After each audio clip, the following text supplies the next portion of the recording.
जय हिंद एवरीवन, स्वागत है आपका वी नेशन ट्रिपल वन के एक नए एपिसोड में, जहां आपके लिए लेकर आते हैं इंडियन डिफेंस की प्रमुख अपडेट्स को। सबसे पहले तो चैनल को सब्सक्राइब करना मत भूलिएगा। आज के अपनी अपडेट की हम शुरुआत करने वाले हैं हिंदुस्तान एरोनॉटिक्स लिमिटेड से आई एक रिपोर्ट से। हिंदुस्तान एरोनॉटिक्स लिमिटेड चीफ ने कंफर्म कर दिया है कि तेजस मार्क 1A एयरक्राफ्ट से अस्त्र BVR मिसाइल का जो ट्रायल है वो अगले 10 से 15 दिनों में पूरा कर लिया जाएगा। या यूँ कह लें, जो अस्त्र BVR मिसाइल का ट्रायल है ये अगले 10 से 15 दिन में कंडक्ट किया जाएगा। ये डेवलपमेंट काफ़ी खास हो जाता है क्योंकि इस समय तेजस मार्क 1A को अलग अलग जो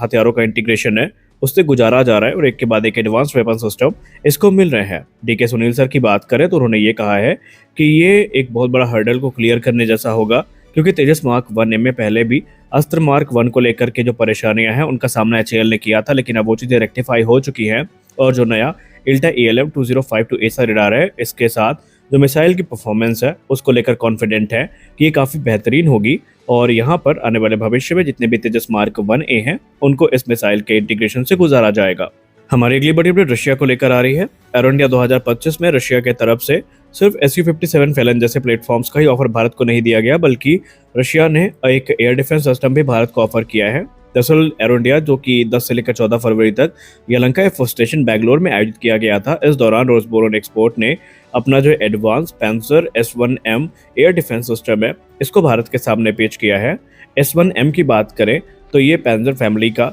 सबसे एडवांस एयर डिफेंस सिस्टम है और माना जाता है कि रोसबोरोन एक्सपोर्ट इसको लेकर काफ़ी ज़्यादा इंटरेस्टेड है कि भारत इस पर गौर करे। और रोसबोरोन एक्सपोर्ट ने इसके नए सेंसर्स जो कि इसमें इंटीग्रेट किए गए हैं उनके बारे में भारत को डिटेल में जानकारी भी दी है। रिपोर्ट्स इंगित करती हैं कि इन डिटेल्स के बाद भारत के मिलिट्री एक्सपर्ट, डिफेंस ऑफिशियल और इंडस्ट्री स्टेक होल्डर्स काफ़ी ज़्यादा इसको लेकर इंटरेस्टेड हैं और रशिया इस समय भारत के साथ इसको लेकर बातचीत करना चाहता है और इसके लिए बाकायदा एक memorandum of understanding Bharat dynamics limited के साथ साइन भी की जा चुकी है। आपको बताते चलें कि पैंसर S1M की अगर हम बात करें तो ये एक एडवांस वेरिएंट है S1 का, जो कि एक self propel anti aircraft gun है और मिसाइल सिस्टम है। इसको रशिया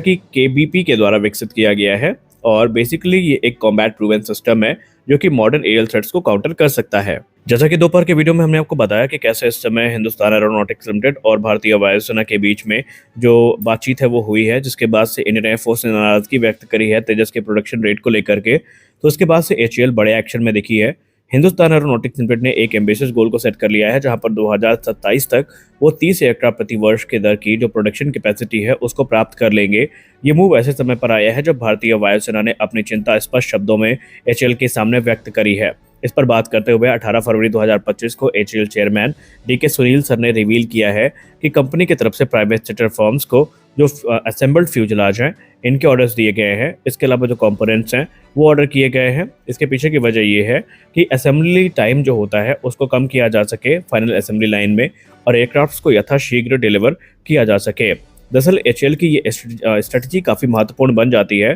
क्योंकि अगर हम बात करें असेंबल्ड फ्यूजलाज की तो इनके आने से जो कि प्राइवेट सेक्टर सप्लाई करेंगे HAL का काफ़ी टाइम बचेगा और ज़्यादा से ज़्यादा जो एयरक्राफ्ट हैं उनके नंबर्स को HAL बढ़ाने में सक्षम होगी। दोस्तों, जैसा कि हमने कुछ दिन पहले डिस्कस किया था कि F-35 वर्सेस Su-57 में इनडायरेक्टली भारत को लगातार फायदा होने की संभावनाएं बढ़ती जा रही हैं। एक तरफ अमेरिका पूरे प्रयास में है कि भारत F-35 डील को ग्रैब करे और किसी प्रकार से अमेरिकी फाइटर्स की एंट्री भारतीय वायुसेना में हो, तो वहीं जो रशिया है वो अपने Su-57 को लेकर जो प्रस्ताव है उसको और ज़्यादा मजबूत करता जा रहा है। और अभी हाल ही में हमने आपको रिपोर्ट पे बताया था कि रशिया की तरफ से भारत को इसके लोकल प्रोडक्शन को लेकर बातचीत करी गई थी, इंडिजिनस कंपोनेंट के इंटीग्रेशन की बात करी गई थी, या अगर आसान शब्दों में बात करें तो रशिया ने लोकलाइजेशन का एक ऑफर भारत को दिया था, जहां पर रशिया इसको AMCA 2.0 की संज्ञा दे रहा है, जहां पर उनका कहना है कि प्लेटफॉर्म भले रशियन है लेकिन अगर भारत चाहे तो अपने जितने भी सिस्टम और सेंसर्स हैं उनको वो इंटीग्रेट कर सकता है। इसमें रशिया का पूर्ण सहयोग होगा।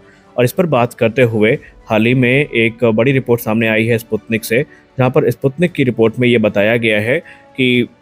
दिमित्री सुगेव, जो कि डायरेक्टर हैं रशिया की फेडरल सर्विसेज और मिलिट्री टेक्निकल कॉर्पोरेशन के, उन्होंने स्पुतनिक से बात करते हुए कहा है कि जब से रशिया ने भारत को ये प्रस्ताव दिया है लोकलाइजेशन का, इन फाइटर एयरक्राफ्ट के TOT का और दूसरे बड़े प्रस्ताव दिए गए हैं, उसके बाद से भारत एक्टिवली इन सारे ऑफर्स को इवेल्युएट कर रहा है। हालांकि उन्होंने ये कहा कि भारत की तरफ से कोई फाइनल डिसीजन तो अभी तक नहीं सामने आया है, लेकिन उनका ये मानना है कि रशिया का ये जो ऑफर है भारत को बहुत ज़्यादा अट्रैक्ट कर रहा है और हिंदुस्तान एरोनॉटिक्स लिमिटेड के पास वो कैपेबिलिटी है कि वो रशिया के साथ कोलैबोरेट करके इन फाइटर्स को बड़ी संख्या में बना सकते हैं। उन्होंने ये भी कहा कि हमारे कॉन्फिडेंस के पीछे की वजह ये है कि ऑलरेडी हमने कई सक्सेसफुल प्रोजेक्ट एचएएल के साथ पूरे किए हैं, फिर चाहे वो सुखोई 30 MKI का प्रोडक्शन हो या सुपर सुखोई प्रोग्राम हो जो इस समय भारत में चल रहा है। हम आत्मनिर्भर भारत के महत्व को समझते हैं, इस विजन को समझते हैं और इसीलिए हमने SU-57 के लोकल प्रोडक्शन से लेकर के जो पूरी असेंबली लाइन है उसको मॉडर्नाइज करने तक का सहयोग का वादा किया है। उनका कहना है कि जो सुखोई 30 MKI की प्रोडक्शन लाइन है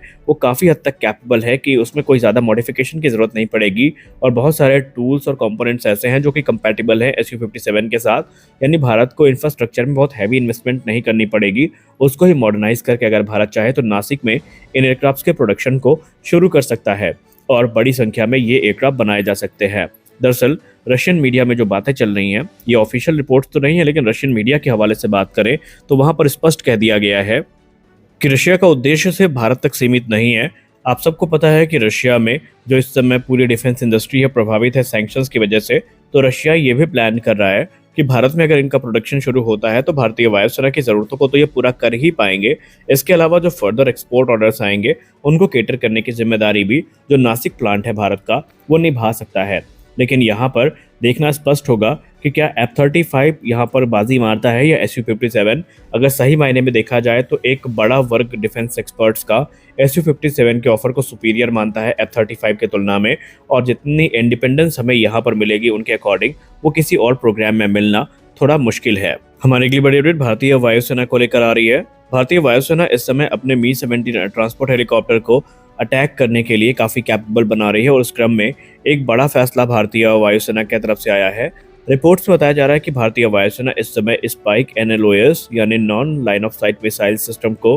Mi-17 हेलीकॉप्टर्स में इंटीग्रेट कर रहा है। हालांकि ये तो बेसिकली ट्रांसपोर्ट हेलीकॉप्टर है, लेकिन आपको याद होगा कि कारगिल युद्ध में इन्होंने एक बड़ी भूमिका निभाई थी और इस समय ये जो हेलीकॉप्टर्स हैं इनको ऑफेंसिव रोल में भी यूज़ करने की तैयारी हो रही है। इससे इनकी जो ऑफेंसिव कैपेबिलिटीज़ है वो निस्संदेह काफ़ी ज़्यादा इन्हेंस्ड होगी। अब अगर हम 6th generation spike NLOS missile की बात करें तो इसका जो रेवोल्यूशनरी फीचर है वो इसको एक अनपैरेलल्ड एडवांटेज प्रदान करेगा मॉडर्न वॉरफेयर में, जहाँ पर एक बार इसको लॉन्च करने के बाद भूल जाओ और ये टारगेट को हिट करके ही आती है। सबसे खास बात तो ये है कि ये जो मिसाइल है ये ना सिर्फ हमारे Mi-17 के लिए कंसिडर की जा रही है, बल्कि लाइट कॉम्बैट हेलीकॉप्टर प्रचंड में भी इस प्रकार के जो मिसाइल्स हैं वो हमें देखने को मिलेंगी। हम सबको पता है कि भारतीय नौसेना के लिए 26 की संख्या में राफेल M फाइटर्स की खरीद की जानी है और इसके लिए बाकायदा जो तैयारियां हैं वो ऑलमोस्ट पूरी हो चुकी हैं और जब फ्रेंच डिफेंस मिनिस्टर भारत के दौरे पर अप्रैल में होंगे तो कॉन्ट्रैक्ट को भी फाइनलाइज कर लिया जाएगा। लेकिन बताया जा रहा है कि ये 60,000 का कॉन्ट्रैक्ट जो है 60,000 करोड़ रुपए का, इसमें भारतीय वायुसेना के लिए भी बहुत कुछ है। दरअसल ये 60,000 करोड़ रुपए का जो कॉन्ट्रैक्ट है राफेल M डील का, ये भारतीय वायुसेना की काफ़ी मदद करेगा क्योंकि इसमें जो बड़ी बड़ी रिफ्यूलिंग और दूसरी कैपेबिलिटीज़ हैं उनको ऐड ऑन किया जाएगा, जहां पर भारतीय वायुसेना और भारतीय नौसेना के फाइटर्स एक दूसरे को रिफ्यूल भी कर पाएंगे हवा में। दरअसल रिपोर्ट्स में इंगित किया गया है कि 26 की संख्या में जो मरीन एयरक्राफ्ट खरीदे जा रहे हैं ये इन्हेंस्ड कैपेबिलिटी के साथ में होंगे और इन्हें इंडिजिनस एयरक्राफ्ट कैरियर से ऑपरेट किया जाना है। लेकिन इस डील में बहुत सारे कंपोनेंट्स भी ऐड किए गए हैं जो कि भारतीय वायुसेना के लिए काफ़ी ज़रूरी हैं और इसमें जो बड़ी बड़ी रिफ्यूलिंग कैपेबिलिटीज़ हैं वो ऐड करी जाएंगी और इससे जो लॉन्ग रेंज के कॉम्बैट मिशंस हैं उनमें काफ़ी यहाँ पर बड़ी मदद हो सकती है। इसके अलावा दूसरे जो इक्विपमेंट हैं ये भारतीय वायुसेना के लिए सुनिश्चित किए गए हैं, जहाँ पर भारतीय वायुसेना को बहुत सारे ग्राउंड बेस इक्विपमेंट मिलेंगे ताकि भारतीय वायुसेना अपने जो ऑनगोइंग ऑपरेशंस हैं उनको सपोर्ट कर सके। दरअसल ये एक गवर्नमेंट टू गवर्नमेंट डील होने वाली है, जहां पर भारतीय नौसेना को 22 की संख्या में सिंगल सीटर और 4 की संख्या में जो ट्विन सीटर वेरिएंट हैं वो देखने को मिलेंगे। तो इस वीडियो में बस इतना ही, मिलते हैं अगले वीडियो में, तब तक के लिए जय हिंद।